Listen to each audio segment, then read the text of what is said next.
Carlos Marx, el filósofo, economista, ideólogo, que creó grandes obras, entre ellas El Capital, padre del socialismo y del comunismo, decía que la lucha de la humanidad se ha caracterizado de la lucha del hombre por el hombre, es decir, la competencia entre los seres humanos para lograr el poder o el dinero.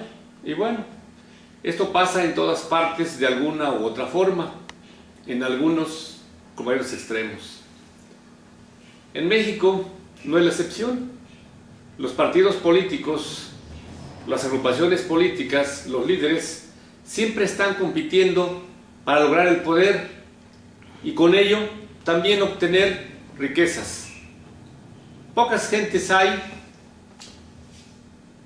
que únicamente tratan de acceder al poder para servir, que esa es una de las metas ideales del ejercicio de un cargo público. Esto viene a propósito de que actualmente ya se lanzó la convocatoria, el PRI, el Partido Revolucionario Institucional, para elegir a los seccionales en el Estado de México. Y bueno, ahorita en todo el Estado, los grupos políticos de cada uno de los municipios están tratando de que las gentes que van a ocupar la presencia de los seccionales y toda la estructura de estas células del partido sean afines a ellos, porque, según los estatutos, son la base del partido, son las personas que tienen liderazgo en cada comunidad, y ese liderazgo les da la opción a tratar de incidir, por lo menos si no decidir, en todas las acciones del partido, entre ellas para la elección de los candidatos.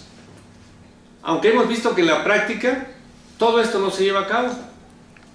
Definitivamente, los estatutos mandatan que para elegir un candidato se puede hacer por elección directa. En este caso participa toda la militancia del partido. O se puede hacer por una convención en donde participan delegados. Y estos delegados, entre otros, los de los que forman parte de esta convención, son los de los seccionales. Sin embargo, por lo que ha sucedido en el Estado de México y Quintopilco, es que los presidentes de los seccionales realmente no se les toma en cuenta, y a la hora de la hora concilian, consensan las expresiones políticas, y con la bendición de las gentes de Toluca eligen al candidato, haciendo a un lado a estos presidentes de los seccionales, que los utilizan únicamente para algunas actividades políticas del propio partido. Pero bueno, a todo ello la gente se pregunta, ¿por qué ahora muchas gentes, muchos políticos, muchos líderes buscan el poder? Bueno, y la respuesta es muy evidente, porque hoy los puestos públicos, la mayoría de ellos, dejan grandes ganancias, utilidades, son bien remunerados, lo que no pasaba en la antigüedad. Recordemos ahí, hurgando por ahí en las obras del profesor Cardoso, Alfredo Cardoso Santín, finado, un ilustre historiador de aquí de Tejupilco, nos dice que a principios de este siglo, realmente nadie quería ser presidente. ¿Por qué? Porque no tenía mayor ingresos el presidente municipal y las gentes que trabajaban en el ayuntamiento. Aquí en Tejupilco en ese tiempo se dice que no pasaban de 30 funcionarios y empleados del ayuntamiento, eso incluyendo los policías. En este periodo, a principios del siglo XX, estamos hablando del año 1900 a 1920, recordemos que en 1910 empieza la escena trágica, en donde se inicia la Revolución Mexicana, y en esos tiempos nadie quería ser presidente. ¿Por qué? Por la sencilla razón de que aquí en Tejupilco, según cuentan las gentes que nos antecedieron, que llegaban los revolucionarios, sean carrecistas o maderistas o del gobierno, y llegaban sobre todo aquí a tratar de abastecerse de alimentos para la tropa. Y el primero que veían para que les diera estos recursos era el presidente municipal. Y como no tenía realmente mayores recursos, puesto que, como decimos, no gozaba de mayores prestaciones, ni tampoco tenía presupuesto del Estado, pues era obligado. Platica la historia que en 1918 el señor Rutilio Campuzano fue elegido presidente municipal. En ese entonces únicamente eran 2 años y él se negó a ocupar el cargo, y en lugar de él pusieron a un señor llamado J. Isabel Porcayo, a quien apodaban el Teco. Esta persona, analfabeta, pues realmente aceptó sin saber exactamente qué es lo que significaba ser presidente municipal, y los documentos que tenía que firmar se los elaboraba el señor que había sido presidente municipal, el señor Barrueta.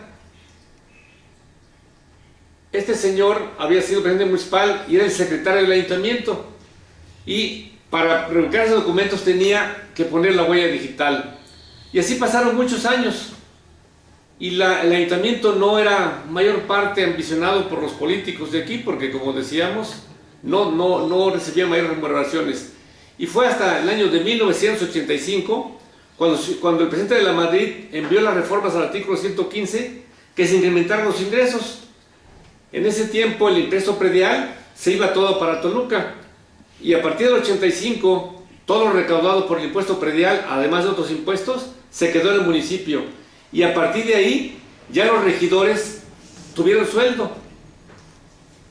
Se dice por ahí que hasta 1935, por ejemplo, el ingreso, el presupuesto anual del ayuntamiento aquí en Tejupilco no pasaba de 700,000 pesos, algo así como 60,000 pesos mensuales.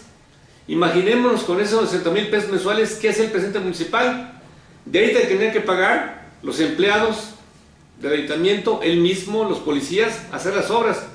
Por lo tanto, creíamos que ganaban algunos decenas de pesos, ni siquiera miles, porque 60,000 pesos para hacerse en un mes de presupuesto, pues era muy poco. Sin embargo, hoy se dice por ahí que 60,000 pesos casi los gana un regidor. Qué contrastes de la vida.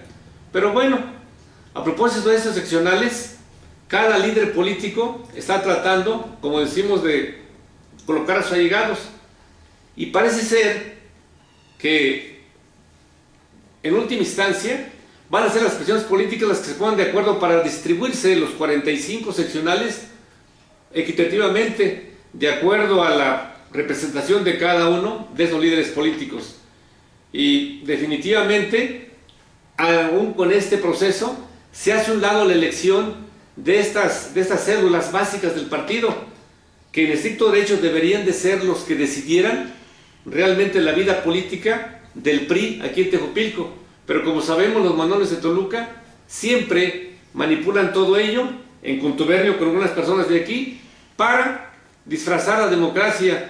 Estamos lejos todavía de que el partido realmente ejerza una democracia como debe de ser, como lo señalan los propios documentos básicos del partido, y será precisamente la actuación, el interés y la capacidad que tengamos los priistas para tratar de hacer realidad una democracia, si no pura, por lo menos que sea a la altura de las expectativas de la población. De lo contrario, los descalabros del PRI seguirán al orden del día. Gracias, buenas noches.